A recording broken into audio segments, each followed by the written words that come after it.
Good evening everyone. আমার সাউন্ডটা কি ক্লিয়ার? তাহলে জানাবে যারা জয়েন করেছো।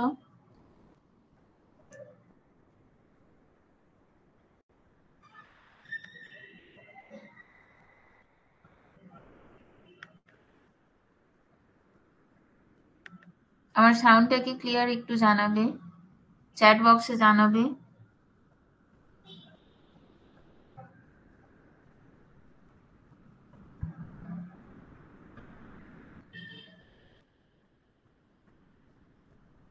সোনালী, তাপস, কাজী, সুদীপ, শোনা যাচ্ছে? সাউন্ডটা ক্লিয়ার একটু জানাও।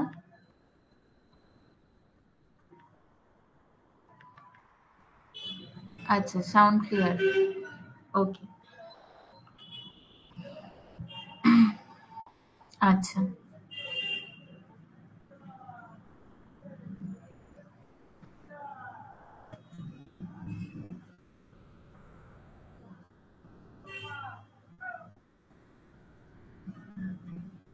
আচ্ছা ঠিক আছে। কাজী, তাপস, ওকে চলো। আজকে ফার্স্ট ক্লাস, আজকে চলো একটু গল্প করি, ঠিক আছে? আজকে একটু গল্প করি কেমিস্ট্রি নিয়ে।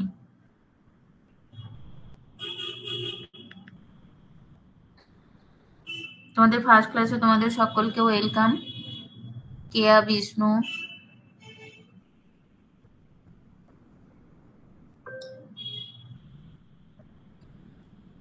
আচ্ছা চলো, আমি তাহলে স্টার্ট করি, সবাই জয়েন করতে থাকুক আস্তে আস্তে।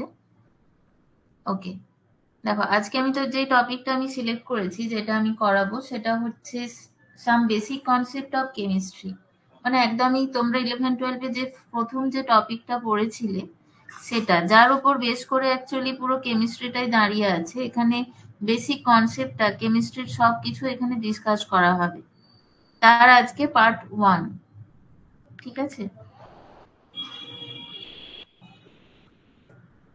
আচ্ছা, তোমাদের মধ্যে কেউ বলো যে কেমিস্ট্রি অ্যাকচুয়ালি কি? আমরা তো কেমিস্ট্রি পড়ছি, কেমিস্ট্রিটা অ্যাকচুয়ালি কি? আজকে ফার্স্ট ক্লাস প্রথম 10-15 মিনিট একটু কেমিস্ট্রির ইন্ট্রোডাকশন নিয়ে একটু গল্প করি। কেমিস্ট্রি কি, কিভাবে এসছে, আমাদের অ্যানসিয়েন্ট হঠাৎ করে এখন এসেছে, 18th সেঞ্চুরিতে এসেছে না তার আগে থেকে ছিল, এই সমস্ত কিছু কিন্তু আমাদের জানতে হবে। শুধু কেমিস্ট্রি পড়ে নিলে হবে না, এই সমস্ত কিছু আমাদের ক্লিয়ার রাখতে হবে। তার কারণ তোমরা যে কোনো এক্সামে ইন্টারভিউ নামক একটা সবচেয়ে হার্ড স্টেপ যেটা, সেটা কিন্তু তোমাদের পার করতে হবে, ঠিক আছে? কতজন? 10 জন জয়েন করে গেছে, ভেরি গুড।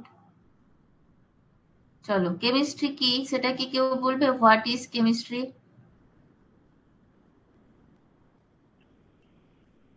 ওকে, দেখো আমি বলছি, তোমরা তাহলে শোনো। দেখো কেমিস্ট্রি অ্যাকচুয়ালি কি, কেমিস্ট্রি এটা তো অবশ্যই একটা সায়েন্সের পার্ট, ঠিক আছে? এটা হচ্ছে, আমরা সবাই জানি যে chemistry is a branch of science, তাই তো? কিন্তু কেমিস্ট্রি কি কি নিয়ে ডিল করে অ্যাকচুয়ালি? এটা হচ্ছে কিসের সায়েন্স? সায়েন্স অফ মলিকুলস, তাই তো? Science of molecules and their transformation, ঠিক আছে? আমি কি ঠিক বলছি? অ্যাকচুয়ালি আমরা আমাদের এভরিডে লাইফে, আমাদের সারাউন্ডিংসে যা কিছু চেঞ্জেস দেখি, সেটা নেচারে কি আমাদের সারাউন্ডিংসে সাবস্টেন্স রিলেটেড যে সমস্ত চেঞ্জেস, সাবস্টেন্স রিলেটেড মানে আমি বলতে চাইছি পদার্থ রিলেটেড যে সমস্ত চেঞ্জেস আমরা দেখি, সেটা কিন্তু পুরোটাই আমরা কি করি? স্টাডি করি কেমিস্ট্রি নামক এই ব্রাঞ্চটাতে, সায়েন্সে, তাই তো? তো দেখো, এই যে কেমিস্ট্রির ডেভেলপমেন্ট, এটা কখন থেকে শুরু হয়েছে? কোন যুগ থেকে development of chemistry? Development of chemistry কোন যুগ থেকে স্টার্ট হয়েছে? কখন থেকে? দেখো, অ্যানসিয়েন্ট ইন্ডিয়াতে কি ছিল? বেশ ভালো রকমের নলেজ ছিল বিভিন্ন সায়েন্টিফিক ফেনোমেনন নিয়ে, ঠিক আছে? মানে মডার্ন যে আমাদের সায়েন্স, মডার্ন কেমিস্ট্রি যেই সময় থেকে শুরু হয়েছে, তার আগেও অ্যানসিয়েন্ট ইন্ডিয়াতে অলরেডি কেমিস্ট্রির মানে রসায়নের ওপর বিভিন্ন রকম কাজকর্ম কিন্তু শুরু হয়ে গিয়েছিল বিভিন্ন ঘটনার মাধ্যমে। ঠিক আছে, আমরা যদি দেখি যে 1300 থেকে 1600 খ্রিস্টাব্দে, 1600 এই যে সেঞ্চুরি, 1300 থেকে 1600-তে এখানে কি হয়েছে, কেমিস্ট্রিটা মেজরলি ডেভেলপ করেছিল। কারা করেছিল? যারা করেছিল তাদেরকে বলা হয় অ্যালকেমি। তাদেরকে বলা হয় অ্যালকেমি। আর একটা টার্ম আছে এখানে, অ্যাট্রোকেমিস্ট্রি। এটা হচ্ছে অ্যাট্রোকেমিস্ট্রি। ঠিক আছে, অ্যাট্রোকেমিস্ট্রি মানে এখন আমরা যেমন কেমিস্ট্রি বলছি, তখন এরকম একটা সাবজেক্ট ছিল যেটাকে নিয়ে কি করা হয়েছে, রিসার্চ করা হয়েছে। একটা ধরো এখন যেমন আমরা কি বলি, আমরা বলি গবেষণাগার, ল্যাবরেটরি, রিসার্চ ইনস্টিটিউট বলি, কিন্তু সেটাকে বলা হতো স্কুলই বলা হতো, স্কুল অফ রসায়ন। কেমিস্ট্রি কথাটা পরে এসেছে, আগে রসায়ন কথাটা ব্যবহার করা হতো, স্কুল অফ রসায়ন। ঠিক আছে, আচ্ছা কেউ কিছু কমেন্ট করছো কিনা আমি একটু দেখে নি। কারো কিছু বক্তব্য থাকলে অবশ্যই কমেন্ট সেকশনে জানাবে। ঠিক আছে, চলো। তো এই এই হচ্ছে ব্যাপার। তারপরে মডার্ন কেমিস্ট্রি কখন এসেছে, যদি খুব বোর লাগে সেটাও বলবে যে এইসব কেন শুনবো। ঠিক আছে, মডার্ন কেমিস্ট্রি কখন এসেছে? মডার্ন কেমিস্ট্রি এসেছে 18 সেঞ্চুরিতে। মডার্ন কেমিস্ট্রি অ্যাকচুয়ালি, কেমিস্ট্রি তো আগে থেকেই আছে, মডার্ন কেমিস্ট্রি বলতে যেটা কেমিস্ট্রি অ্যাকচুয়ালি শেপ নিয়েছিল বলতে পারো, মানে মডার্নাইজ হয়েছিল, সেটা হচ্ছে 18 সেঞ্চুরিতে ইউরোপে। ঠিক আছে, 18 সেঞ্চুরিতে ইউরোপে।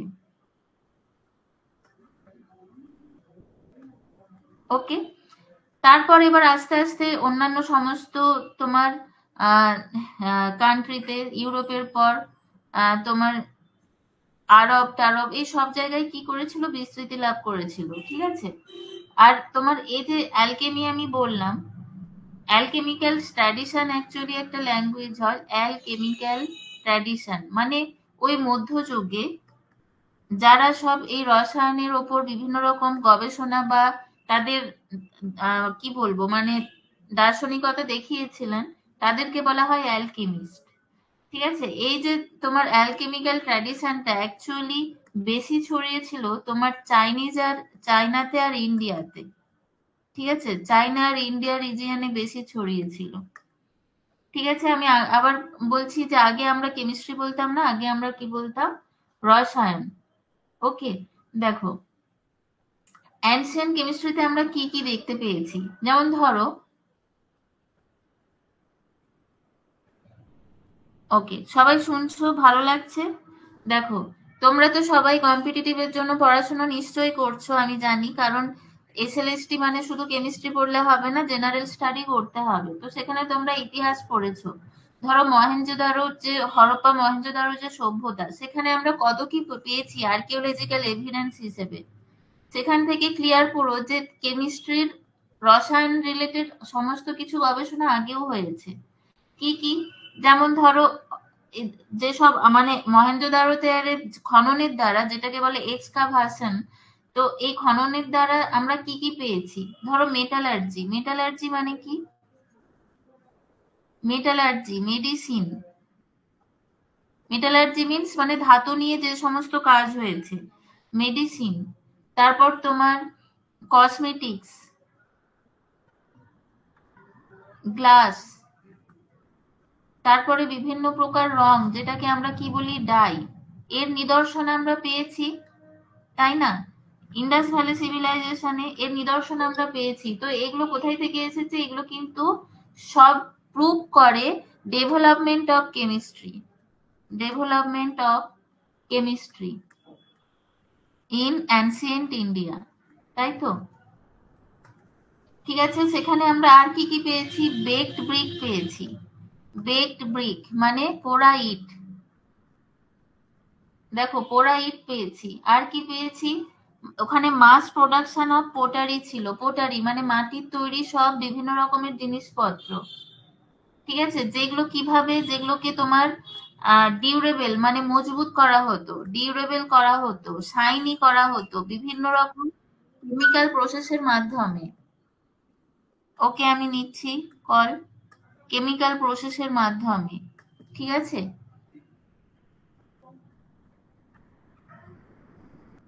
অরিন্দম বলো। অরিন্দম বলো। হ্যাঁ ম্যাম, বলছি যে ক্লাস যখন করছি না, ওই একটা ফোন নাম্বার আর ওই নামটা স্ক্রিনে বারবার উঠছে, মানে ওটাকে একটু কিন্তু বন্ধ করা যায়? মানে ক্লাসটা ডিস্টার্ব হচ্ছে আর কি একটু। বুঝলাম না, কি বলো? আমার দিক থেকে কিছু হয়েছে? হ্যাঁ বলছি, যখন এই যে ক্লাসটা করছি না, স্ক্রিনটাতে অরিন্দম হাজরা এবং ফোন নাম্বার এই দুটো দেখাচ্ছে বারবার। ওই মানে নামটা চারিদিকে বারবার রিপিট হচ্ছে আর কি, ওটা যদি বন্ধ করা যায়, নাহলে ক্লাসটা একটু ডিস্টার্ব হচ্ছে। তুমি তুমি কে বলছো? অরিন্দম বলছো তো? হ্যাঁ হ্যাঁ হ্যাঁ। হ্যাঁ, তো ওটা তো তোমার অ্যাপে তো ওটা থাকবেই। ওটা তো হ্যাঁ ওটা। সবার আছে, জিজ্ঞাসা করো তাপস, সোনালি, সবারই অ্যাপের ওপরে নাম আর ফোন নাম্বারটা ঘুরছে।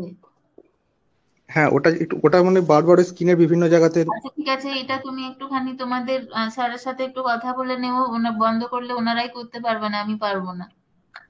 আচ্ছা ম্যাম, ঠিক আছে ম্যাম। ঠিক আছে। হ্যাঁ। আচ্ছা।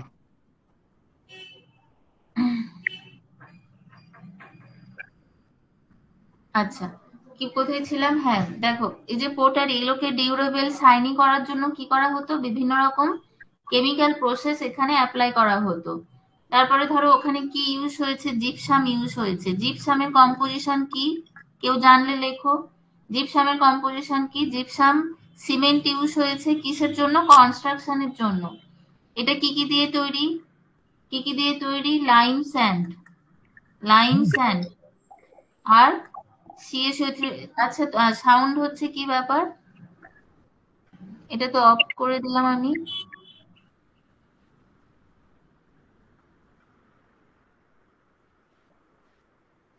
আচ্ছা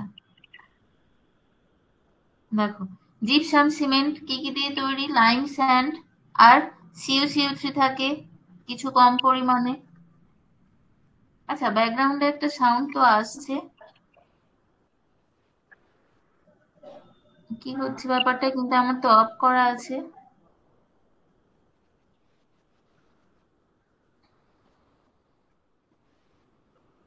অরিন্দম, তুমি একবার হচ্ছে একটুখানি লেট করে জয়েন করবে, কোনোভাবে তোমার কলটা অন থেকে যাচ্ছে, একটা সাউন্ড আসছে।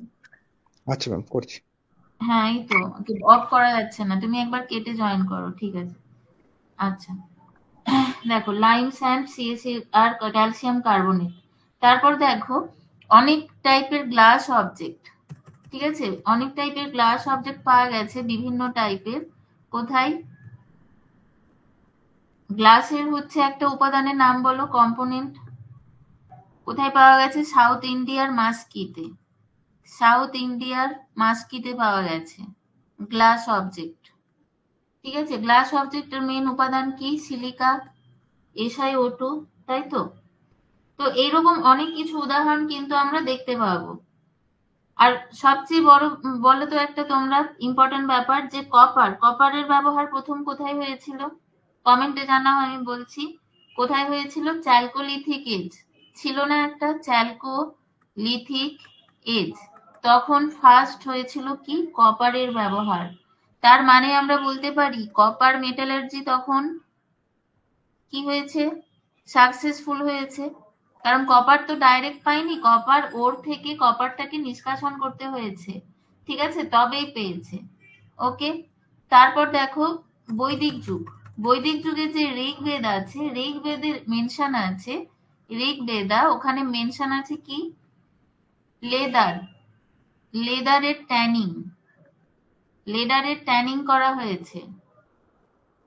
ওকে। কটন, কটনের কি করা হয়েছে? ডাইং করা হয়েছে। দেখো এগুলো all are about chemical process, all, এগুলো সব যা বলছি আমি সবগুলোই হচ্ছে কেমিক্যাল প্রসেস। ঠিক আছে। কৌটিল্যর অর্থশাস্ত্র, কৌটিল্যর অর্থশাস্ত্র, এখানে কি আছে?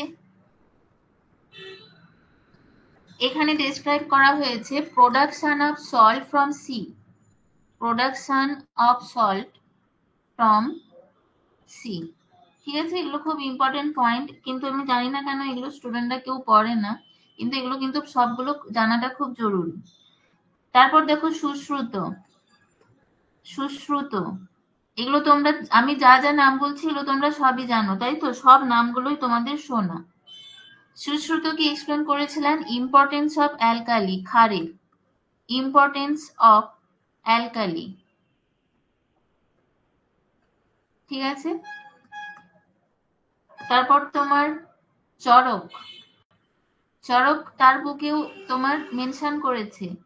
কি কি মেনশন করেছে? কিভাবে sulphuric acid H2SO4, nitric acid HNO3 এবং অ্যান্ড অক্সাইড অফ কপার প্রস্তুত করা হয়, ঠিক আছে? অক্সাইড অফ কপার, এগুলোর কি প্রিপারেশন মেনশন করা আছে, ঠিক আছে?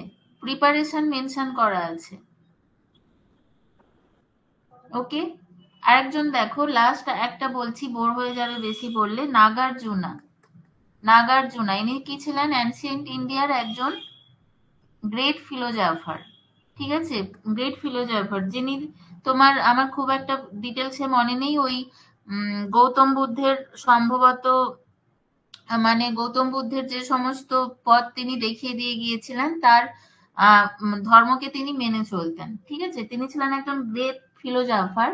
তিনি ছিলেন আবার একজন ফিলোজফার, আবার ছিলেন একজন গ্রেট ইন্ডিয়ান সায়েন্টিস্ট, ঠিক আছে? তাকে আমরা অ্যালকেমিস্ট বলতে পারি, বা অ্যালকেমিস্ট বলা হয়, আর একটা বলা হয় মেটালার্জিস্ট, মেটালার্জিস্ট। ওকে, ঠিক আছে? তিনি কি করেছিলেন? তিনি ফর্মুলা দিয়েছিলেন, formulation of mercury compound. Mercury এমনিতে কি হয়? মার্কারি কিন্তু টক্সিক হয়, ঠিক আছে? মার্কারি কম্পাউন্ডের, মার্কারি দিয়ে কম্পাউন্ড কিভাবে তৈরি হবে তার ফর্মুলেশন তিনি দিয়েছিলেন। তারপর বিভিন্ন তোমার মেথড গুলো তিনি সাজেস্ট করেছিলেন। কি কি, কিসের কিসের method? Methods of extraction, extraction of metal like gold, metals like gold, silver, tin and copper, ঠিক আছে? আমি এখানেই কেমিস্ট্রির হিস্ট্রিটা আমি এখানেই শেষ করছি। তোমাদের এগুলো জেনে কি ভালো লাগলো একটু কমেন্টে জানাও, নাকি এমনি শুধু শুধুই বলে গেলাম?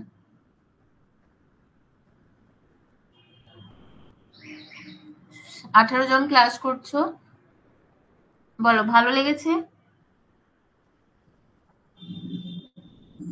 কারোর কিছু এখানে জানার আছে?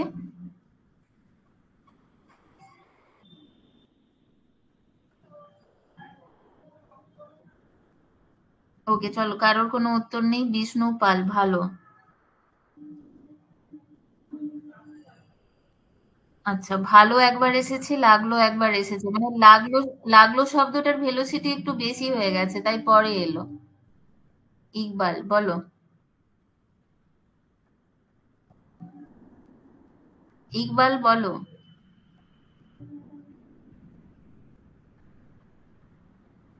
আচ্ছা, কোনো সাউন্ড নেই। চলো, এবার টপিকে যাচ্ছি, ঠিক আছে? টপিক স্টার্ট করছি। দেখো, এখানে আমরা প্রথমে দেখলো, তোমরা এগুলো অলরেডি 9-10-এ পড়ে এসেছো বা এখনো হয়তো পড়ছো।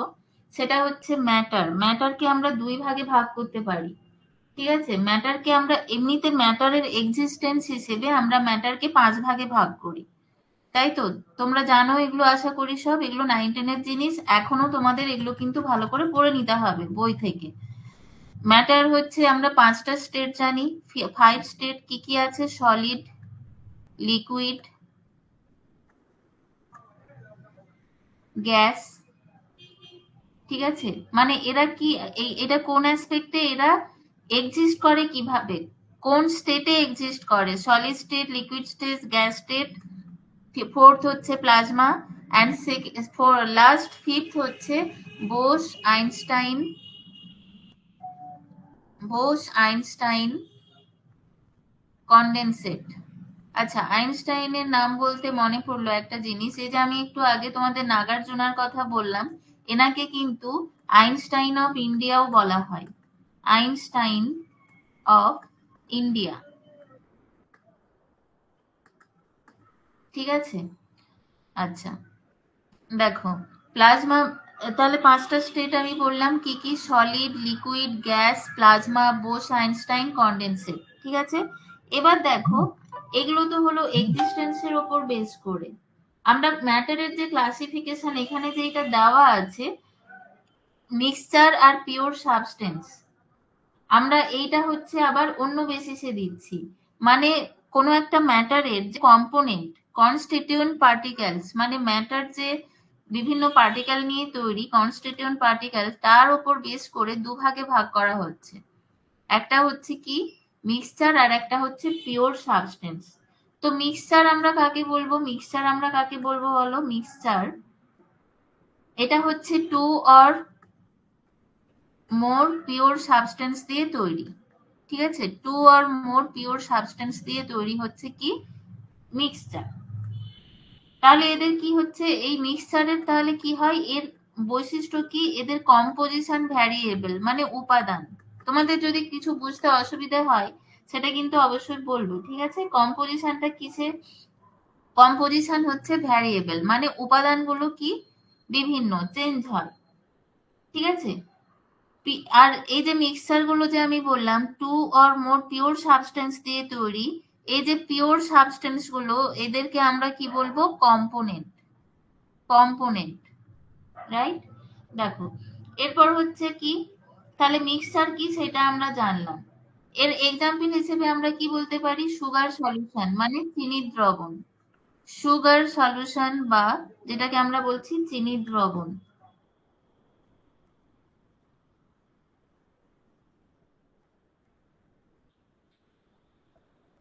ঠিক আছে, ভুল করে মনে হয় তোমাদের হাত পড়ে যাচ্ছে, একটু কেয়ারফুলি থাকো। ঠিক আছে, আচ্ছা, সুগার সলিউশন, ঠিক আছে, এর এক্সাম্পল।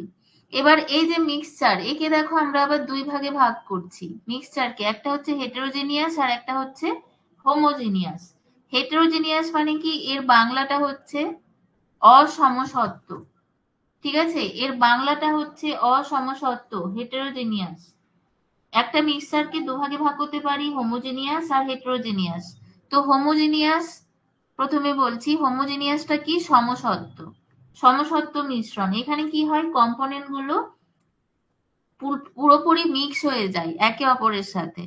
হোমোজেনিয়াসে কি হয়, কমপ্লিটলি মিক্স, পুরোপুরি মিক্স হয়ে যায়। মানে কি হয়, এখানে পার্টিকেল কম্পোনেন্ট গুলোর কি হয়, ইউনিফর্মলি ডিস্ট্রিবিউটেড হয়, পুরো মিক্সারের মধ্যে ইউনিফর্মলি ডিস্ট্রিবিউটেড হয়। যেমন এর উদাহরণ হিসেবে আমরা কিন্তু বলতে পারি সুগার সলিউশন।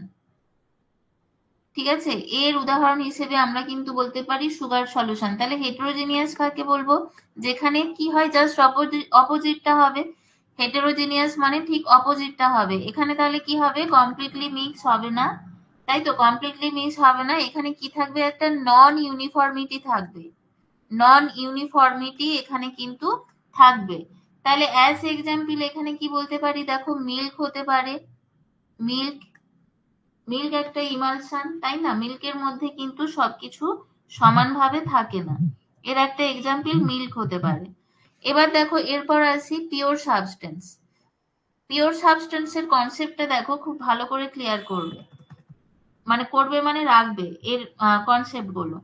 এবার পিওর সাবস্টেন্স আমরা কাকে বলবো, দেখো পিওর মানে, পিওর বুঝতেই পারছি আমরা কি, পিওর মানে বিশুদ্ধ। বিশুদ্ধ, এটাকে আমরা দুভাগে ভাগ করছি, একটা কি এলিমেন্ট, এখানে দেওয়া আছে ছকটা এলিমেন্ট, আর একটা হচ্ছে কেমিক্যাল কম্পাউন্ড। তো অনেকের মধ্যে ধারণা থাকে যে কম্পাউন্ড এটা তো একটা যৌগ, তাহলে এটা পিওর হয় কি করে, এরকম একটা কনসেপ্ট কিন্তু অনেকের মধ্যে থাকে। দেখো বিশুদ্ধ পদার্থ মানে কি, এটা হচ্ছে কিন্তু মিক্সারের চেয়ে ডিফারেন্ট। ঠিক আছে, মিক্সারের থেকে ডিফারেন্ট। এখানে কি হয়, যে কনস্টিটিউয়েন্ট পার্টিকেল গুলো আছে এখানে এদের কম্পোজিশনটা কি ফিক্সড, কম্পোজিশন ফিক্সড, কম্পোজিশন এখানে কিন্তু ফিক্সড। এবার ধরো এলিমেন্টের ক্ষেত্রে, যেমন বিশুদ্ধ কম্পাউন্ড মানে আমরা যে কোনো এলিমেন্টকে বলতে পারি, ধরো অ্যালুমিনিয়াম, আয়রন, কপার। ঠিক আছে, এগুলো হচ্ছে কি এলিমেন্ট, এগুলো হচ্ছে এলিমেন্ট।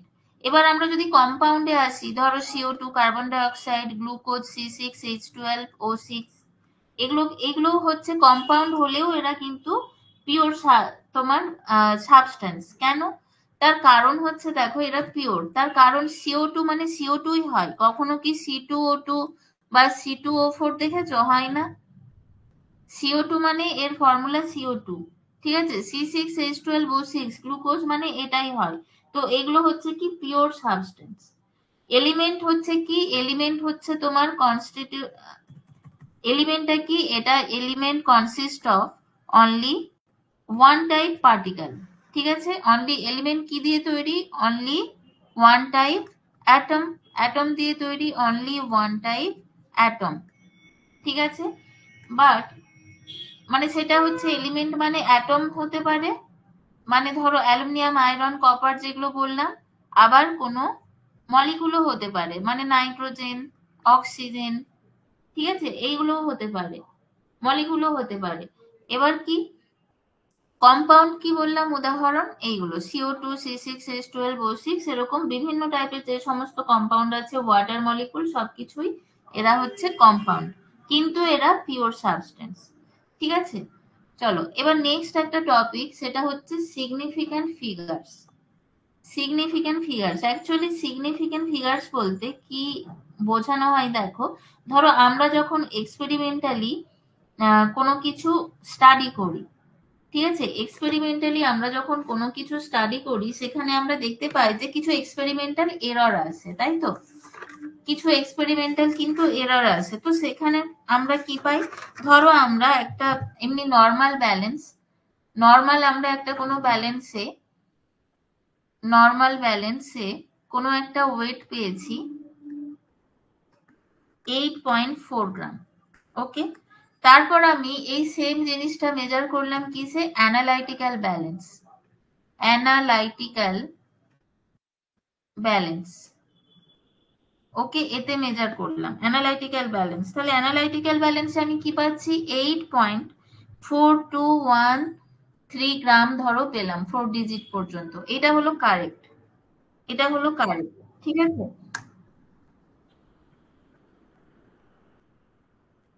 কারোর তো কিছু আসছে না, শুধু শুধুই তোমাদের মনে হয় আমার ওই বটনে টাচ হয়ে যাচ্ছে। আচ্ছা, এটা পেলাম অ্যানালাইটিক্যাল ব্যালেন্সে। তাহলে দেখো এখানে একটা সিগনিফিক্যান্ট ফিগার হিসেবে আমি এখানে এটাকে কি বলতে পারি? এই যে আমি পয়েন্টের পরে মানে এই যে ডেসিম্যাল, তারপরে আমি দুটোই নেব সংখ্যা, এটাকে আমরা বলতে পারি 8.42 সিগনিফিক্যান্ট ফিগার হিসেবে। তার কারণ কি? 2 এর পরে যে 1 আছে, 1টা হচ্ছে লেস দ্যান 5, ঠিক আছে। এখানে ব্যাপারটা সেইটাই। আর এখানে কয়েকটা জিনিস আমাদের মেজারমেন্টের সময় মাথায় রাখতে হবে, যে পয়েন্টের পরে দেখো, পয়েন্টের পরে যদি 0.5 থাকে, তখন এই যে জিরোটা, এটা কিন্তু সিগনিফিক্যান্ট। কিন্তু পয়েন্টের পরে ধরো 5 আছে, একটা সিগনিফিক্যান্ট ডিজিট, তারপরে একটা জিরো আছে, তাহলে এটার কিন্তু কোনো ভ্যালু নেই, ঠিক আছে। এটাই এখানে লেখা আছে এক্সপ্লেন করে। এবার এখান থেকে খুব সোজা কোয়েশ্চেন কিছু সময় আসে। কোয়েশ্চেনটা কি দেখো, এক্সাম্পল 1, এক্সাম্পল 2 দিয়ে পরপর এখানে আমার কোয়েশ্চেন অনেকগুলো দেওয়া আছে সলভ করার জন্য, পড়তে পড়তে যেগুলো সলভ করব। কি দেওয়া আছে দেখো, express the following numbers to 4 significant figures. তো ব্যাপারটা হচ্ছে এখানে দেখো এই যে সংখ্যাটা দেওয়া আছে 6.6087, ঠিক আছে। এখানে দেখো 4 সিগনিফিক্যান্ট ফিগার কোনটা? 7। তো এই যে 7টা, এটা হচ্ছে দেখো গ্রেটার দ্যান 5, তো সেই কারণে আমরা 8টাকে 9 হিসেবে লিখবো, 6.609। এগুলো তোমরা সবাই জানো, তাই ডিটেলসে আর কিছু বলছি না। পরেরটাও তাই, 42.3928, ঠিক আছে।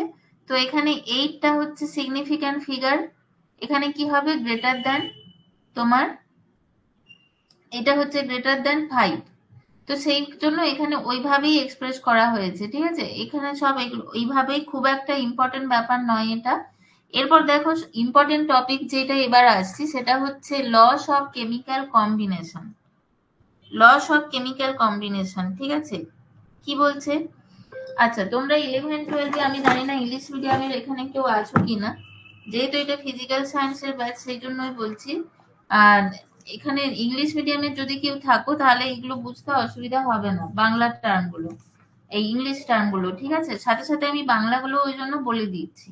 দেখো, লস অফ কেমিক্যাল কম্বিনেশন এর বাংলা হচ্ছে রাসায়নিক সংযোগ সূত্রাবলী। ঠিক আছে, রাসায়নিক সংযোগ সূত্রাবলী। তো এই যে রাসায়নিক বিক্রিয়া মানে কি, দুই বা ততোধিক পদার্থের রাসায়নিক বিক্রিয়ায় একটা নতুন পদার্থের সৃষ্টি হয়। ঠিক আছে? তো এই যে রাসায়নিক বিক্রিয়া হচ্ছে, এ কি করে, কতগুলো নিয়ম মেনে চলে, সেই নিয়মগুলোকেই বলা হচ্ছে লস অফ কেমিক্যাল কম্বিনেশন। ওকে, সেই নিয়মগুলোকেই বলা হচ্ছে লস অফ কেমিক্যাল কম্বিনেশন। তো দেখো ল কি কি আছে, প্রথমে আমি ল গুলো দেখিয়ে দিই। দেখো কি কি আছে, ল অফ কনজারভেশন অফ মাস।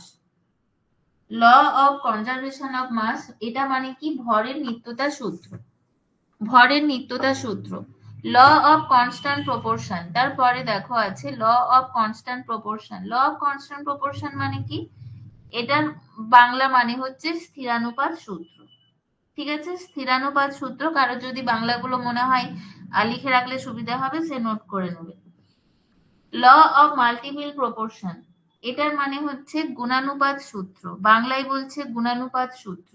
ওকে, তারপরেটা দেখো ল অফ রেসিপ্রোকাল প্রপোর্শন, এটার বাংলা হচ্ছে মিথনুপাত সূত্র। মিথনুপাত সূত্র, ঠিক আছে? আচ্ছা, তো এই সূত্রগুলোই মোটামুটি ছিল। আর একটা আছে তোমার গে লুসাকের গ্যাস আয়তন সূত্র, যেটাকে বলা হচ্ছে গে লুসাকস ল অফ কম্বাইনিং ভলিউমস। ঠিক আছে, এই হচ্ছে পাঁচটা না ছটা আছে সূত্র, পাঁচটা আছে মনে হয়, হ্যাঁ পাঁচটা। তাহলে এবার দেখো এগুলো এক্সপ্লেন করা যাক। ঠিক আছে, এখানে আমরা ছোট ছোট নিউমেরিক্যালস করব, একসাথে প্র্যাকটিস হয়ে যাবে। চলো দেখো, প্রথমে আমি বলি কি বলছে সূত্রগুলো।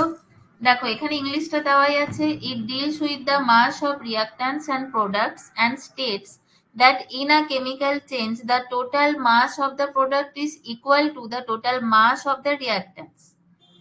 কি বলছে তাহলে, বাংলায় বলছি, কোন রাসায়নিক বিক্রিয়ায় কি, তো বিক্রিয়া পদার্থের যে ভর, ঠিক আছে? আচ্ছা, আমি বাংলায় লিখবো না ইংলিশেই লিখবো, সেগুলো তোমরা একটু জানাবে ক্লাসের পরে, আমাকেও জানাতে পারো বা তোমরা তোমাদের স্যারদের গ্রুপেও জানাতে পারো, ঠিক আছে? ওনারা আমাকে জানিয়ে দেবেন। তো আমি আজকে আমার মতো করেই পড়াচ্ছি। দেখো এখানে কি দেখবো আমরা, mass of reactant, mass of reactant equal to কি হবে, মাস অফ প্রোডাক্টস। ঠিক আছে, mass of reactants equal to mass of products. দেখো একটা এক্সাম্পল, এখানে কি দেওয়া আছে, কার্বন আর অক্সিজেন বিক্রিয়া করেছে, কার্বন ডাই অক্সাইড তৈরি হয়েছে। ওকে, এখানে দেখো কার্বন 12 গ্রাম, অক্সিজেন 32 গ্রাম। তাহলে এদের যদি আমরা যোগ করি 12 প্লাস 32 কত পাচ্ছি, মাস 44। ঠিক আছে, মাস এখানে পেয়ে যাচ্ছি কিন্তু 44। তাহলে দেখো ল অফ কনজারভেশন অফ মাসটা অবশ্যই এখানে ফলো করছে, করছে তো নাকি? তো সেই অ্যাসপেক্টে আমরা একটা ছোট নিউমেরিক্যালস করে নেব। দেখি কারোর কোনো কমেন্ট আছে কিনা। বাংলা লিখবো, কিভাবে কথা বলা যাবে অপশন খুঁজে পাচ্ছ না। দেখো তো আমাকে, আমি তো স্টুডেন্ট অ্যাপে নেই, অ্যাপস ক্লাস করলে কিভাবে কথা বলবো। আচ্ছা, আজকে তো ফার্স্ট ক্লাস, তুমি একটা কাজ করো, জেনে নিও, ঠিক আছে? ক্লাসটা শেষ হওয়ার পরে জেনে নিও, কারণ আমি তো এখান থেকে বলতে পারবো না, কারণ আমি তো অ্যাকচুয়ালি টিচার হিসেবে আমার এনরোলমেন্ট এখানে। তো যে অরিন্দম লিখেছে, দেখো তোমাদের ওখানে হ্যান্ড আছে একটা হয়তো, ওই হ্যান্ডটাকে ক্লিক করা মানে হ্যান্ড রেজ করা, যেমন আমরা অফলাইন ক্লাসে স্কুলে হাত তুলতাম কিছু জানার হলে, এখানে ঠিক সেম তোমাকে ওই হাতের মধ্যে ক্লিক করতে হবে।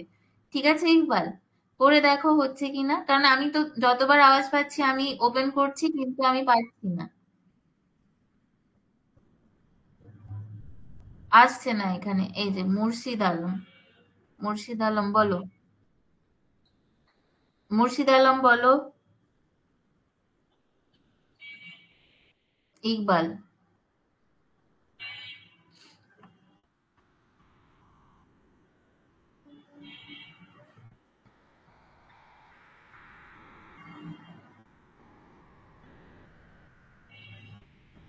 বলো, আমি অ্যাকসেপ্ট করেছি, কি বলবে বলো।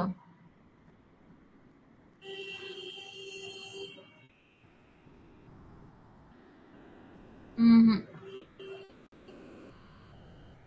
আমি তো অ্যাকসেপ্ট করলাম। মুর্শিদ আলমও কিছু বললে না। আরে তোমাদের তো বলতে হবে, আনমিউট করে বলতে হবে সম্ভবত। আচ্ছা, আজকের ক্লাসটা করে নাও, তারপর দেখো কি হয়। ঠিক আছে, আজকের ক্লাসটা করে নাও, তারপর দেখো কি হয়।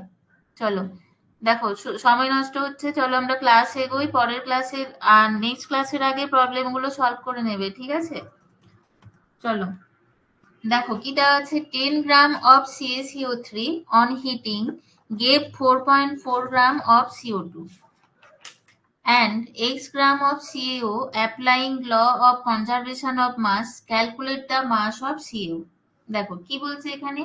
10 গ্রাম ক্যালসিয়াম কার্বনেট হিট করা হচ্ছে, এবং হিট করার ফলে আমরা কি পাচ্ছি, 4.4 গ্রাম কার্বন ডাই অক্সাইড এবং এক্স গ্রাম ক্যালসিয়াম অক্সাইড।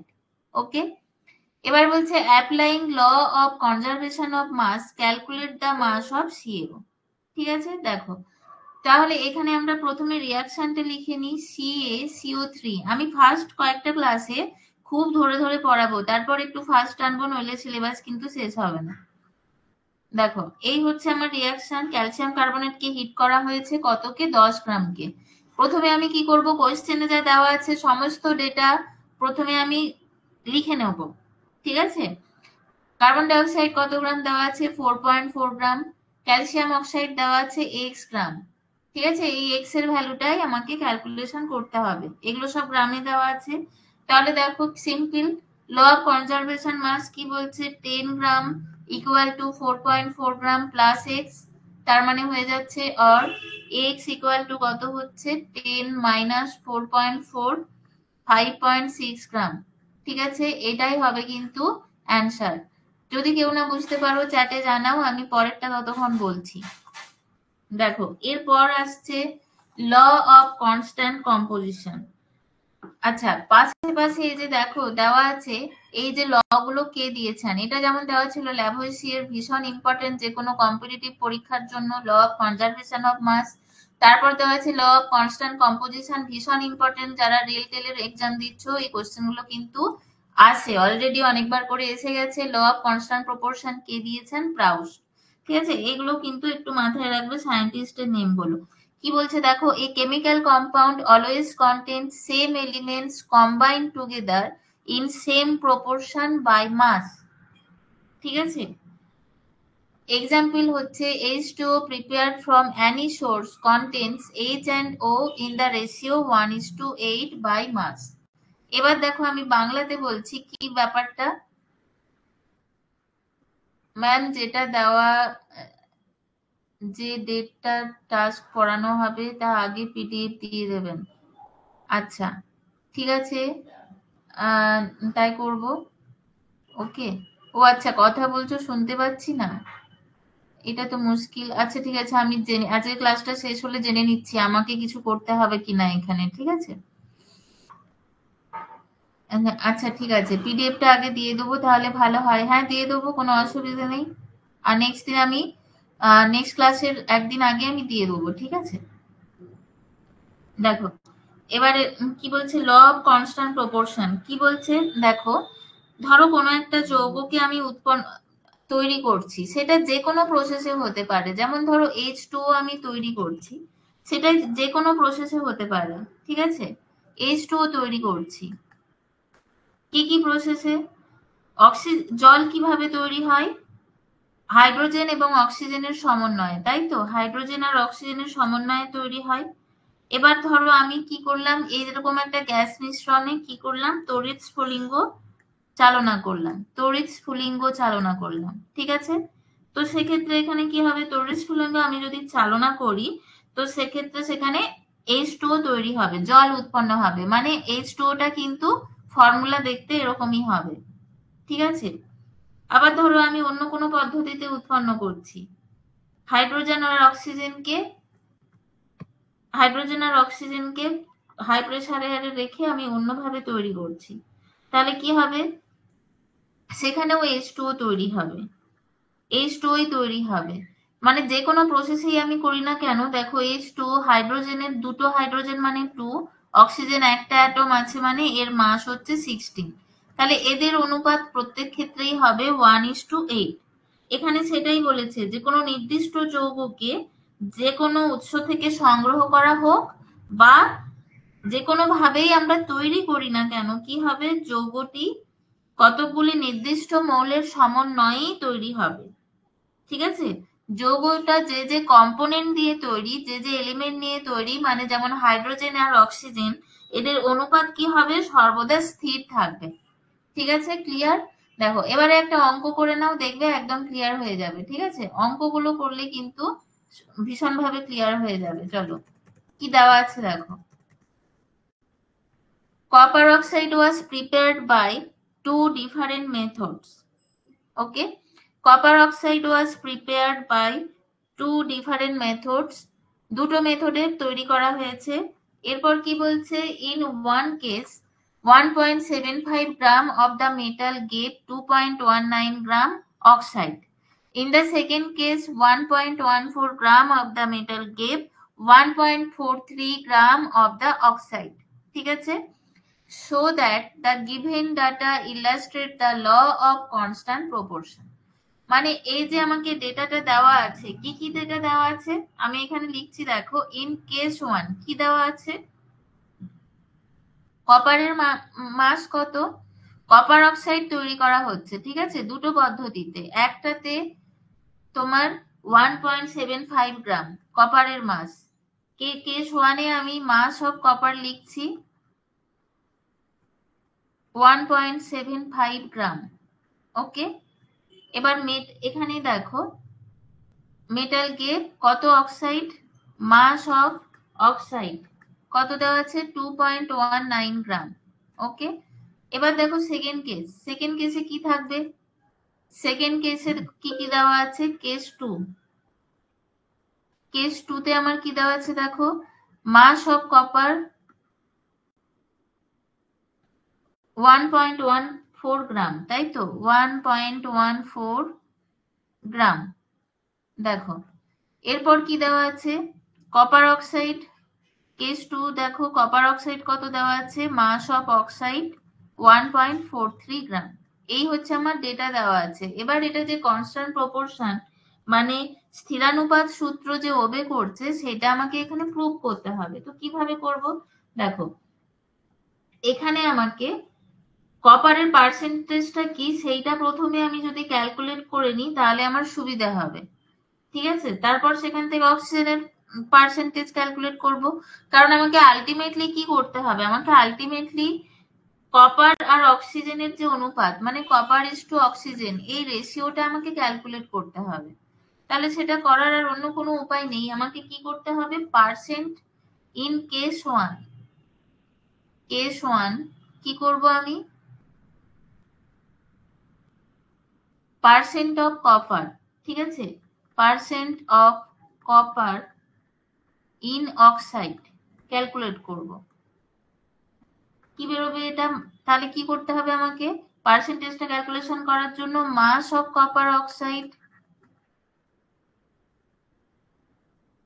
নিচে থাকবে, ওপরে কি থাকবে, মাস অফ কপার, তাই তো, ইন্টু 100। ঠিক আছে, মানে আমাকে পার্সেন্টেজ মানে কি, আউট অফ 100 ক্যালকুলেশন করতে হচ্ছে। মাস অফ কপার অক্সাইড মানে এখানে কপার আর অক্সিজেন দুটো মিলিয়ে, আর ওপরে আছে মাস অফ কপার লবে। ঠিক আছে, তাহলে এখানে বসিয়ে দিই। ফার্স্ট কেসে দেখো কি ছিল, 1.75 কপারের মাস আর অক্সাইডের মাস হচ্ছে 2.19। তাহলে এটা কি হবে, 1.75 বাই 2.19 ইন্টু 100। ওকে, তাহলে এটা দেখো আমি অবশ্যই তোমরা ক্যালকুলেশনটা হাতে করে করবে যখন প্র্যাকটিস করবে, কিন্তু আমাকে তো অত সময় এখানে নিলে হবে না, আমি ক্যালকুলেটরে করে নিচ্ছি। 79.9% হচ্ছে, 79.9%। ঠিক আছে, তাহলে দেখো পার্সেন্ট অফ অক্সিজেন, এখান থেকে আমি কি পাবো, পার্সেন্ট অফ অক্সিজেন কি পাবো,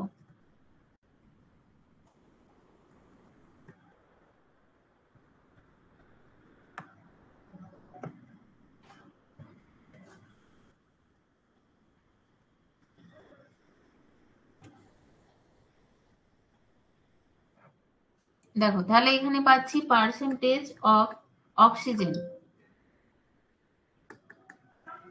100 minus 79.9 equal to 20.1%. ওকে, এবার এটা পেয়ে গেলাম কেস 1 এ। এবার কেস 2, কেস 2 তে এবার ক্যালকুলেশন করতে হবে। ঠিক আছে, এগুলো এইভাবেই করতে হবে, এর কোনো শর্টকাট প্রসেস নেই।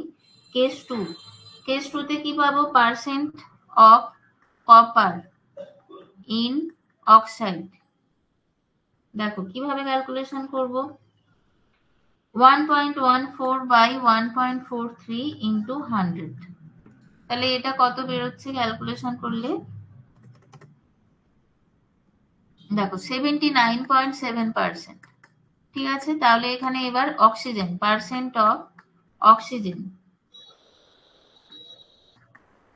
100 মাইনাস 79.7, মানে দেখো এখানে 20.3% পেয়ে গেলাম। এবার দেখো যদি কম্পেয়ার করি, এখানেও দেখো অক্সিজেনের পরিমাণটা 20.1 ছিল, এখানে 20.3। ঠিক আছে, এখানে কি ছিল দেখো, ওপর কপারটা কত ছিল? কপারটা কত বেরিয়েছে? 79.9।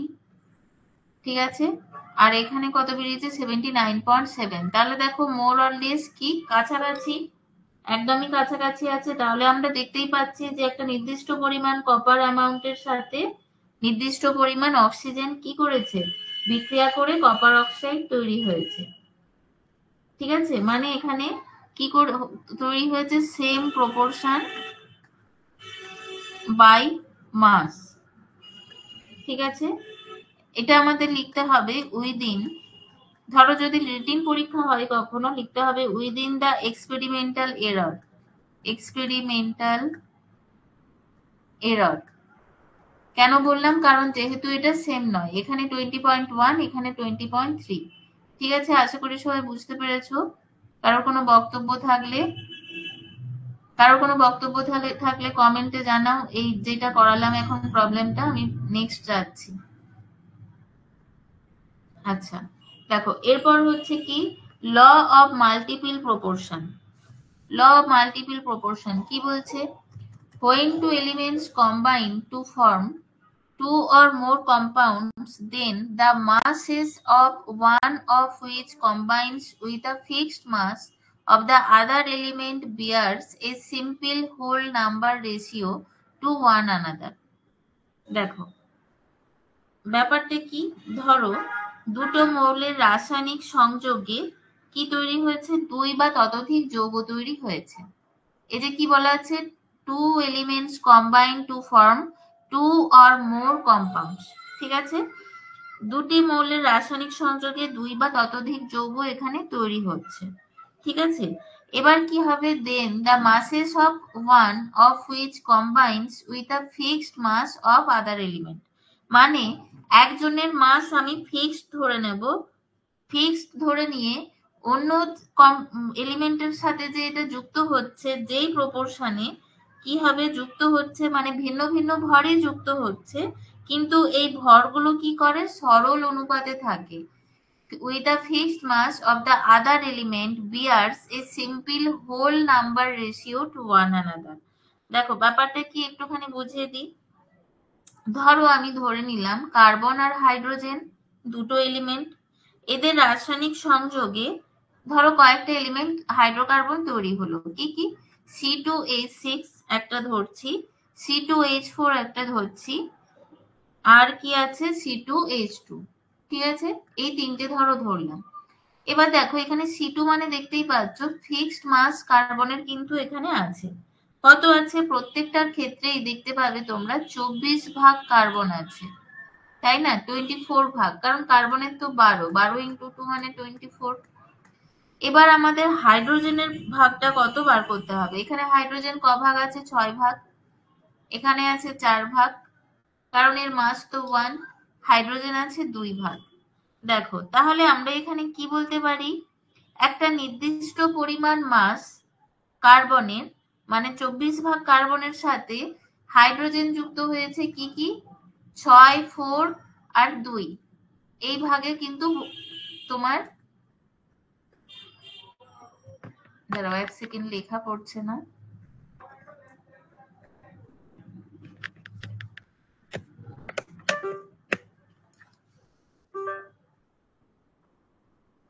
হ্যাঁ, দেখো এখানে 6:4:2 এই অনুপাতে কিন্তু এখানে যুক্ত হয়েছে। ঠিক আছে, তাহলে কি হবে? অনুপাতটা 6:4:2। তাহলে এটাকে আমরা সরল করে নিলে কি 3:2:1। এটাকে আমরা কি বলতে পারি? দেখো, whole number ratio to one another, মানে বাংলায় যেটাকে বলছি পূর্ণ সংখ্যার সরল অনুপাত। পূর্ণ সংখ্যার সরল অনুপাত। ঠিক আছে, এইভাবে লিখবো। চলো এবার তাহলে এই রিলেটেড একটা অঙ্ক করে নেব এবার।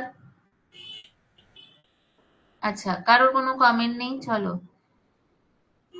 দেখো, বোঝা না গেলে অবশ্যই বলবে। এবারে দেখো এক্সাম্পল 5, মানে যেই লটা বললাম তার উপর বেস করেই এই যে প্রবলেমটা এখন করাবো। দেখো কি বলেছে, hydrogen and oxygen are known to form two or more compounds. Okay, the hydrogen content in one of these is 5.93%, while in the other it is 11.2%. Show that this data illustrates the law of multiple proportion. ঠিক আছে, দেখো এখানে কি হবে, কিভাবে করব। এখানে বলেই দিয়েছে, দেখো হাইড্রোজেন আর অক্সিজেন কি করছে, two or more compound form করছে। ঠিক আছে, এবারে একটা কম্পাউন্ডের কথা বলা আছে, কম্পাউন্ড 1। কি বলা আছে? হাইড্রোজেন কন্টেন্ট বলছে 5.93%। হাইড্রোজেনের পরিমাণ হচ্ছে 5.93%। কম্পাউন্ড 2 তে হাইড্রোজেনের পরিমাণ কত বলছে? কম্পাউন্ড 2 তে হাইড্রোজেনের পরিমাণ 11.2%। এইটুকুই আমাকে ডেটা দেওয়া আছে। তাহলে দেখো, এবার এখান থেকে আমি কি করব, অক্সিজেনের পরিমাণ পেয়ে যাব। ঠিক আছে, তাহলে অক্সিজেনের পরিমাণ কত? 100 মাইনাস 5.93। ঠিক আছে, কত পাচ্ছি? 94.07%। ঠিক আছে, এখান থেকে অক্সিজেনের পরিমাণটা কত পাবো? 100 মাইনাস 11.2%, মানে এখান থেকে পেয়ে যাচ্ছি 88.8%। মানে আমি কি পেয়ে গেলাম? হাইড্রোজেনের সাথে অক্সিজেন কত পার্সেন্টেজে যুক্ত হয়েছে সেটা পেলাম। কিন্তু দেখো, এখানে আমাকে একটা জিনিস ক্যালকুলেশন করতে হবে। এই সূত্রটা প্রুভ করার জন্য আমার যে কোনো একটা এলিমেন্টের ফিক্সড মাস নিতে হবে, ফিক্সড মাস। এবার দেখো হাইড্রোজেনের পরিমাণ এতটাই কম, আমি তাহলে হাইড্রোজেনেরই একটা ইউনিট ধরে নেব। ঠিক আছে, আমি কি করব, হাইড্রোজেনের 1 ইউনিট কনসিডার করব, 1 ইউনিট মাস কনসিডার করব। তাহলে এরকম করলে কি হবে? তাহলে দেখো আমি এইভাবে বলতে পারি, in compound 1, in compound 1, 1 part hydrogen,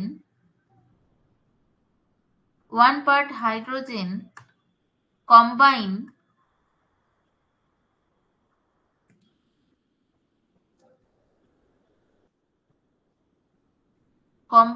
with oxygen কতটা অ্যামাউন্ট করবে? এই যে দেখো 94.07 যতটা অক্সিজেন ছিল তাকে ভাগ করব। না বুঝতে পারলে কোনো একটা স্টেপ অবশ্যই বলবে। ঠিক আছে, তাকে ভাগ করব 5.93 দিয়ে, কারণ 5.93 গ্রাম কম্বাইন করেছে 94.07 গ্রামের সাথে। আমি যদি গ্রাম ইউনিট ধরি, তাহলে 1 গ্রাম কত গ্রাম অক্সিজেনের সাথে করেছে সেইটা এখানে ক্যালকুলেট করব। তাহলে এটা ক্যালকুলেশন করে নি, কত আসছে? 15.86। ঠিক আছে, সেম ভাবে কম্পাউন্ড 2 তে ক্যালকুলেশন করব। আমি এখানে সিমিলারলি লিখে দিচ্ছি, সিমিলারলি ইন কম্পাউন্ড 2 কত হবে? দেখো 88.8 ডিভাইড বাই 11.2, তাহলে এটা হয়ে যাবে ক্যালকুলেশন করলে 7.93 পার্ট। ওকে, 7.93 পার্ট। এবার দেখো এখানে কি করেছিলাম, রেশিও নিয়েছিলাম, ফিক্সড মাসের সাথে যে অ্যামাউন্ট গুলো যুক্ত আছে তাদের রেশিও নিয়েছিলাম। তাহলে এখানেও কার কার রেশিও নেব? ফিক্সড অ্যামাউন্ট হাইড্রোজেন, মানে 1 ইউনিট করে হাইড্রোজেনের সাথে কত গ্রাম করে অক্সিজেন যুক্ত হয়েছে তাদের রেশিও নেব। দেখেছো কতটা ইন্টারেস্টিং? আশা করি বুঝতে পেরেছো। তাহলে এবার রেশিওটা নিই। তাহলে আমি এখানে একটু ভাষায় লিখে দিচ্ছি, the ratio of masses of oxygen that combine with fixed mass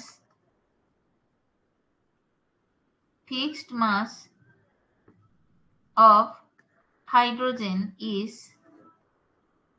মানে আমি এখানে ফিক্সড মাস হাইড্রোজেনের সাথে যতটা অক্সিজেন রিঅ্যাক্ট করছে তার রেশিও নিচ্ছি, ঠিক আছে? তাহলে 15.86:7.93। দেখো তো এটা কিভাবে সলভ করবে। দেখো 7.93 কে 2 দিয়ে গুণ করলে কত পাবে? 15.86। তাহলে 2:1। তাহলে এই রেশিওটা কি হলো? Simple whole number ratio. তাহলে দেখো জাস্টিফাই করলো কি না, বলো জাস্টিফাই করলো ভালোভাবে। এই যে লটা, যেটা ছিল আমাদের ল অফ মাল্টিপল প্রপোর্শন, সেটাকে জাস্টিফাই করেছে। কারোর কোনো কমেন্ট নেই? লেফটও করে গেছে অলরেডি অনেকে। কি খুব বোর লাগছে নাকি ক্লাস? হ্যাঁ, ইংলিশেই অ্যাকচুয়ালি সুবিধে, পড়াতেও সুবিধে, বুঝলে তো? বাংলাতে পড়াতেও অসুবিধা হবে। আর ইংলিশটাই তো ভালো। যার একটু অসুবিধা হবে, মুর্শিদ আলাম তোমাকে বলছি, একটু যদি অসুবিধা হয় ইংলিশটা, এখন থেকেই এটা প্র্যাকটিসে রাখো, তাহলে কিন্তু ভালো হবে। ইংলিশটাই বোঝার চেষ্টা করো। আচ্ছা, কারোর তো কোনো কমেন্ট আসছে না। কানেক্টেড তো নাকি? ক্লাসটা চলছে? একটু ইয়েস অর নো লেখো।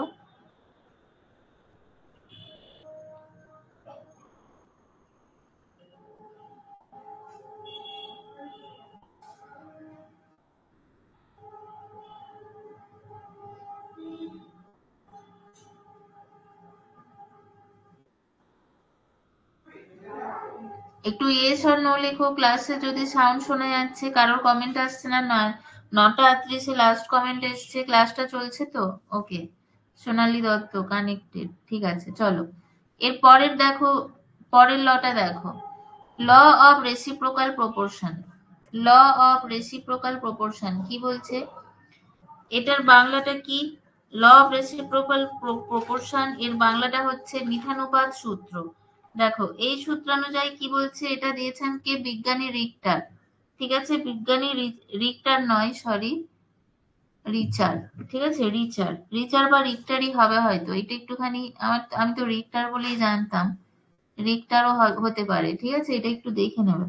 আচ্ছা, it states that if two different elements combine separately with the same weight of a third element, the ratio of the masses in which they do so are either the same or a simple multiple of the mass ratio in which they combine. দেখো মানে এখানে কি বলছে, ধরো ভিন্ন ভিন্ন ভরের আমি কি নিয়েছি? 2 বা ততোধিক মৌল নিচ্ছি। ঠিক আছে, ভিন্ন ভিন্ন ভরের আমি 2 বা ততোধিক মৌল নিয়েছি। এবার এই যে মৌলগুলো নিলাম, এদের নির্দিষ্ট ভরের কি করলাম? নির্দিষ্ট ভর অপর একটা মৌলর সাথে পৃথকভাবে যুক্ত করে কম্পাউন্ড তৈরি করছি। ঠিক আছে, কম্পাউন্ড তৈরি করছি অন্য একটা মৌলের সাথে যুক্ত করে। এবার তাহলে কি হবে? প্রথমে যে মৌলগুলো আমি নিয়েছিলাম, তারা আবার যদি নিজেদের মধ্যে রাসায়নিক বিক্রিয়া করে, রাসায়নিক বিক্রিয়া ঘটিয়ে যুক্ত হয়, তাহলে এই যে ভরগুলো, এরা কি থাকবে? এদের অনুপাতগুলো পরস্পর সরল গুণিতকে থাকবে। এই এই যে যেটা বললাম এখনই লটা, এইটা একটুখানি কমপ্লিকেটেড। ঠিক আছে, লটা একটু ভুল হয়ে যায়। এক্সাম্পল দেখো, দেখাই, এক্সাম্পল না দেখালে বুঝতে পারবে না।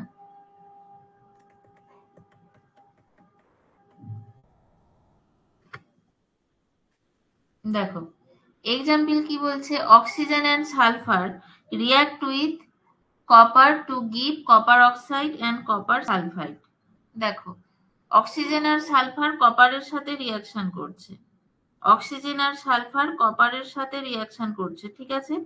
কপার সালফাইড যখন তৈরি হচ্ছে, কপার সালফাইড, এখানে কপার আর সালফাইডের রেশিও কি হবে? কপার ইস টু সালফার, কপারের কত মাস? 63.5 ইস টু 32, সালফারের 32। মাসগুলো কিন্তু সব এগুলো মানে মাথায় রাখতে হবে, নইলে ভুল হবে। কপার অক্সাইড, কপার অক্সাইডের কত? দেখো, Cu ইস টু ও কত হবে? 63.5 ইস টু 16, ঠিক আছে। এই হচ্ছে আমরা পাচ্ছি রেশিও। তাহলে দেখো, এবার এই যে ফিক্সড অ্যামাউন্ট কপার, এই সূত্র অনুযায়ী ফিক্সড অ্যামাউন্ট কপার আমি নিয়েছি, ঠিক আছে। এবার অন্য দুটো মৌল কি নিয়েছি? সালফার আর অক্সিজেন।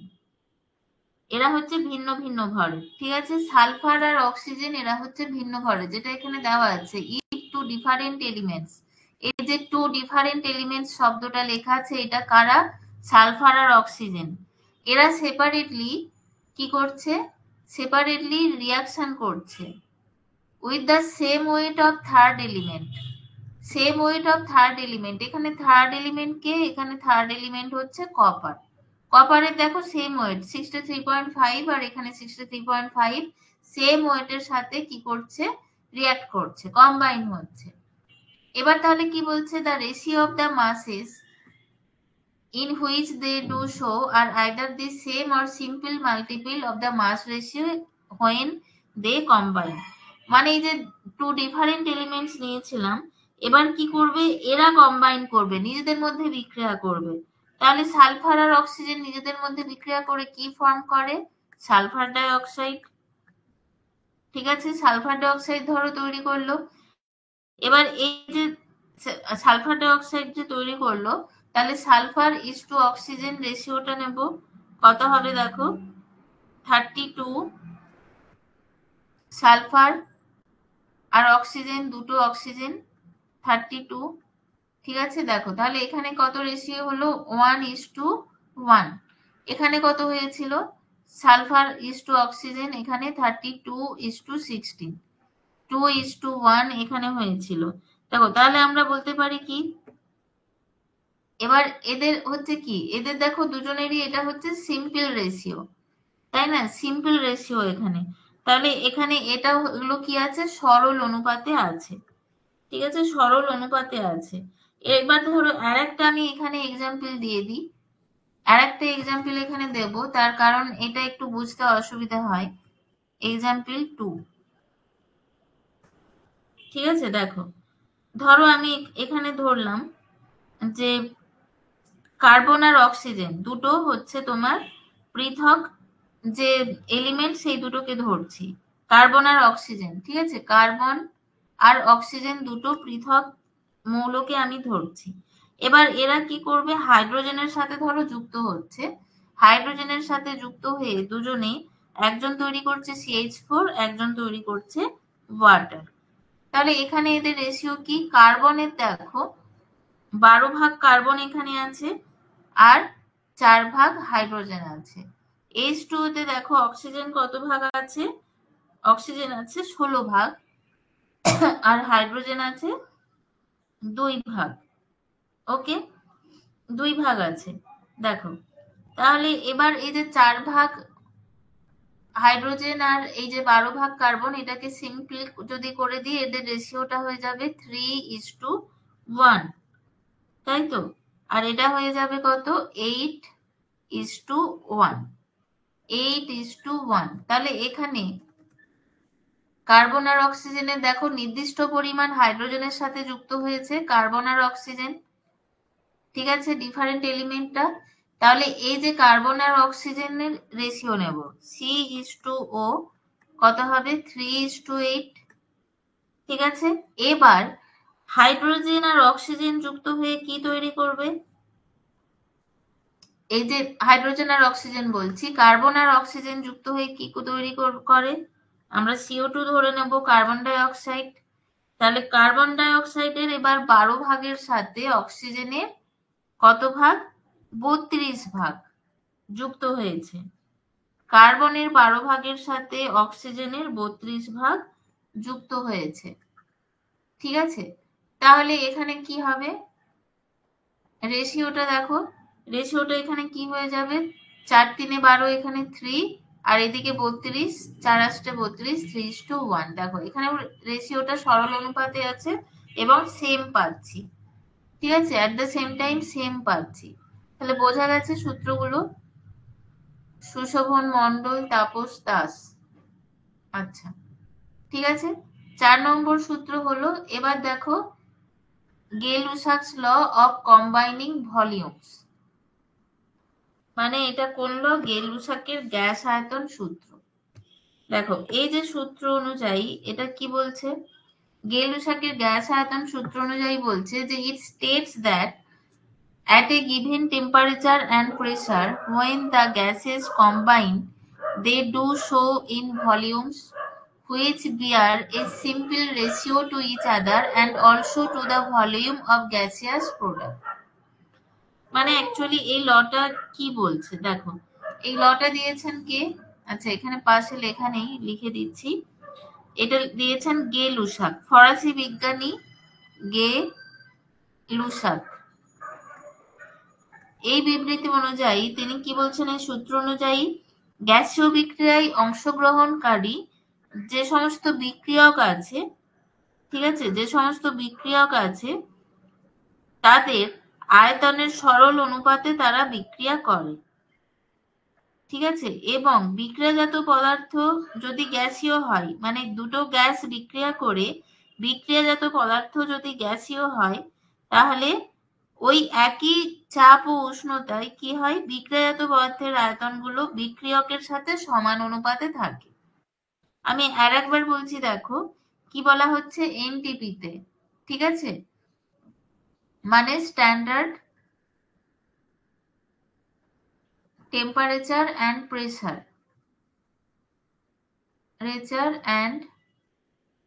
প্রেসার, ঠিক আছে। It states that at a given temperature and pressure কি হচ্ছে, গ্যাসীয় বিক্রিয়ায় যে বিক্রিয়কগুলো অংশগ্রহণ করছে, যেমন ধরো এই যে হাইড্রোজেন আর ক্লোরিন, এরা যে বিক্রিয়া করছে দিয়ে কি তৈরি করছে, হাইড্রোজেন ক্লোরাইড। ঠিক আছে, বিক্রিয়া করছে দিয়ে এরা তৈরি করছে হাইড্রোজেন ক্লোরাইড। তো এক্ষেত্রে কি বলছে, যে বিক্রিয়কগুলো কি সরল অনুপাতে বিক্রিয়া করছে এবং বিক্রিয়াজাত পদার্থ যদি গ্যাসীয় হয় ওই আয়তনের সাথে সরল অনুপাতে থাকবে। দেখো সেম হয়েছে 1:1:2, ওইটাই হয়েছে এখানে। ধরো হাইড্রোজেন আর অক্সিজেন যদি বিক্রিয়া করে, হাইড্রোজেন আর অক্সিজেন দুই আয়তন, ধরো হাইড্রোজেন বিক্রিয়া করেছে, ঠিক আছে, H2, আমি বললাম যে 2 ভলিউম, দুই আয়তন, অক্সিজেনের সাথে বিক্রিয়া করেছে কত, 1 ভলিউম, মানে 1 আয়তন অক্সিজেন, কি তৈরি করবে এখানে, H2O, কত আয়তন তৈরি করবে, দেখো এখানে 2 আয়তন তৈরি করবে, 2 ভলিউম, তাহলে এদের রেশিও কি হবে, 2:1:2। ঠিক আছে, 2:1:2। ওকে, দেখো এই হচ্ছে এখানে ব্যাপার। ঠিক আছে, এবার চলো, কারোর কিছু এখানে বলার আছে তাহলে কমেন্টে জানাতে পারো।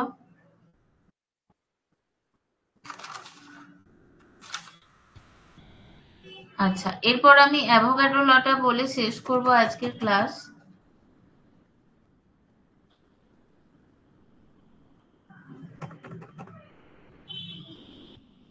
আর যেমন বলেছো বিষ্ণুপাল, আমি দেখছি, আমি নেক্সট দিন দিয়ে দেবো পিডিএফটা আগে থেকে, ঠিক আছে, যদি দেওয়া যায়। চলো, অ্যাভোগাড্রো ল কি বলছে দেখো, equal volume of all gases under similar condition of temperature and pressure. ঠিক আছে, মানে স্ট্যান্ডার্ড টেম্পারেচার অ্যান্ড প্রেসার, যেটাকে আমরা এসটিপি বলি, স্ট্যান্ডার্ড টেম্পারেচার অ্যান্ড প্রেসার, যেটাকে আমরা এসটিপি বলি, equal volume of all gases under similar condition of temperature and pressure contain equal number of volume, equal number of molecules। ঠিক আছে, equal number molecule তারা কি করে থাকে, কন্টেন মানে ধারণ করে, ঠিক আছে। Equal volume of all gases under similar condition of temperature and pressure contain equal number of molecules. দেখো এই যে এখানে এক্সাম্পল দেওয়া আছে 22.4 লিটার দেখতে পাচ্ছ of every gas at STP, মানে T ইকুয়াল টু 273 কেলভিন আর P ইকুয়াল টু 1 অ্যাটমসফিয়ারে কতগুলো মলিকুল থাকে, equal number of molecule 6.022 into 10⁻23, ঠিক আছে। অ্যাভোগাড্রো নাম্বারকে n দিয়ে ডিনোট করা হয়, n ইকুয়াল টু 6.022 ইন্টু 10⁻23। এইটা কত লিটার, কত ভলিউমে মলিকুল, 22.4 লিটার, ঠিক আছে। যে কোনো গ্যাসের 22.4 লিটারে কতগুলো মলিকুল থাকে, 6.022 ইন্টু 10⁻23 মলিকুল, অর এখানে কি হতে পারে, এটা মলিকুলও হতে পারে অর অ্যাটমও হতে পারে, ঠিক আছে। মলিকুল থাকছে। এবার দেখো মলিকুল অ্যাটম বলছি কোন সেন্সে, এই যে 22.4 লিটার এটা কার ভলিউম, 1 মোল। 1 মোল যে কোনো সাবস্ট্যান্সের ভলিউম হচ্ছে 1 মোলের ভলিউম হচ্ছে 22.4 লিটার। এই যে কোনো কম্পাউন্ডের 1 মোল সাবস্ট্যান্সেও কিন্তু কতগুলো থাকে অণু বা অ্যাটম, মলিকুল বা অ্যাটম কতগুলো থাকে, অণু বা পরমাণু 6.022 ইন্টু 10⁻23 সংখ্যক অণু বা অ্যাটম কিন্তু থাকে, ঠিক আছে। অণু বা অ্যাটম থাকে 6.022 ইন্টু 10⁻23 সংখ্যক। এটাকে আমরা কি বলি, অ্যাভোগাড্রোস ল বা অ্যাভোগাড্রোস হাইপোথিসিস, ঠিক আছে।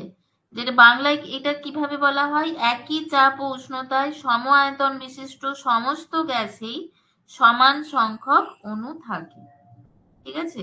এটা হচ্ছে আমরা বাংলায় এইভাবে বলি। তোমাদের কাছে তো বাংলা বই অ্যাভেলেবেল আছে, কোথাও যদি কিছু বুঝতে অসুবিধা হয় সেই জায়গাগুলো একটু দেখে নেবে বই থেকে, ঠিক আছে। চলো তোমাদের তো ম্যাম ক্লাসটা করা যাবে, আসলে একটুখানি প্রবলেম আছে গো, একটু অ্যাডজাস্ট করে নাও। 8:30 থেকে করলে একটু সমস্যা, অ্যাকচুয়ালি 8:30টা কি একটুখানি অড টাইম। আমি যে আরো অন্যান্য ব্যাচ পড়াই সেখানে কি হয়েছে ব্যাপারটা তোমার, আহ মানে হয় 7টা থেকে 8:30 এই টাইমটা করা যেতে পারে, অর 9টা থেকে, ঠিক আছে। তো আমার নিজস্ব ব্যাচ আছে, তো সেখানে আমি চেঞ্জ করতে চেয়েছিলাম কিন্তু কেউ রাজি হচ্ছে না। এবার তারা আগে থেকে পড়ছে, আমি তো কিছু বলতে পারছি না যে না এই টাইমেই করো। এবার ওইটাই হয়েছে প্রবলেম। এবার ওদের ক্লাস শিডিউলের সাথে আমি মেলাতে পারছি না, আমার শিডিউল তোমাদের সাথে মেলাতে পারছি না। মানে 7টা থেকে 8:30 একটা স্লট হয় আর একটা 9টা থেকে স্লট হয়, এইভাবেই সব কোচিং এ পড়ানো হয়, ঠিক আছে। এবার আমি ওদেরকে বলছি যে তোমাদের আমি 6:30টায় ক্লাস নেব, তাহলে না 6:30টায় তো হবে না, অন্য জায়গায় ক্লাস আছে, এরকম একটা ব্যাপার হয়ে যাচ্ছে আর কি। একটুখানি অ্যাডজাস্ট করে নাও, দেখো করতে করতে হয়ে যাবে, অসুবিধা হবে না, ঠিক আছে। চলো তাহলে কারোর কিছু বক্তব্য থাকলে বলো, আর 1 মিনিট আমি দিচ্ছি, নইলে ক্লাসটা অফ করবো।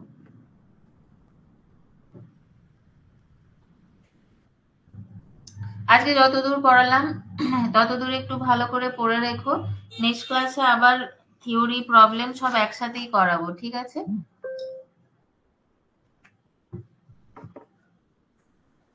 ওকে চলো তাহলে আজকের মতো গুড নাইট, নেক্সট ক্লাসে আবার দেখা হচ্ছে।